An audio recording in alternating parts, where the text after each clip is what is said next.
प्रिय छात्र छात्राओं, आज की कक्षा में आप सबका हार्दिक स्वागत है।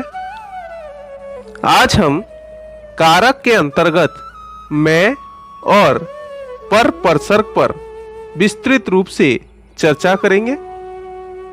सबसे पहले मैं परसर्ग का प्रयोग के विषय में जानेंगे। अधिकरण कारक में निम्नलिखित अर्थों में मैं का प्रयोग होता है।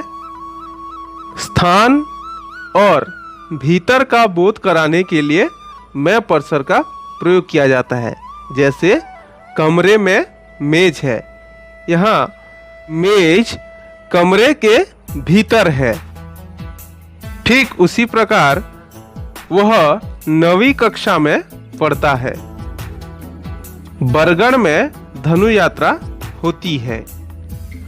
इस उदाहरण में धनु यात्रा बरगढ़ नामक स्थान में होती है, इसलिए मैं परसर्ग का प्रयोग किया गया है।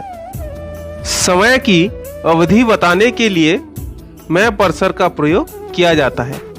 जैसे मई के महीने में कड़ी धूप होती है। दूसरा उदाहरण देखिए, एक साल में 6 ऋतुएं होती हैं।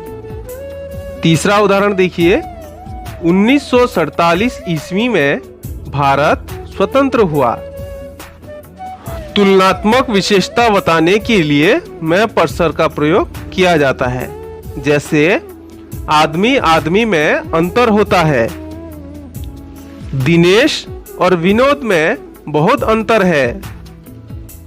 फूलों में गुलाब सुंदर होता है। मूल्य बताने के लिए मैं परसर्ग का प्रयोग किया जाता है। जैसे तुमने कलम कितने में खरीदी? मैंने यह रजिस्टर 50 रुपए में खरीदा। अब आलू प्रति किलो 10 रुपए में मिलता है। अब हम चर्चा करेंगे अधिकरण कारक में पर परसर्ग का प्रयोग। अधिकरण कारक में निम्नलिखित अर्थों में पर परसर्ग का प्रयोग किया जाता है। ऊपर की स्थिति बताने के लिए पर परसर्ग का प्रयोग किया जाता है।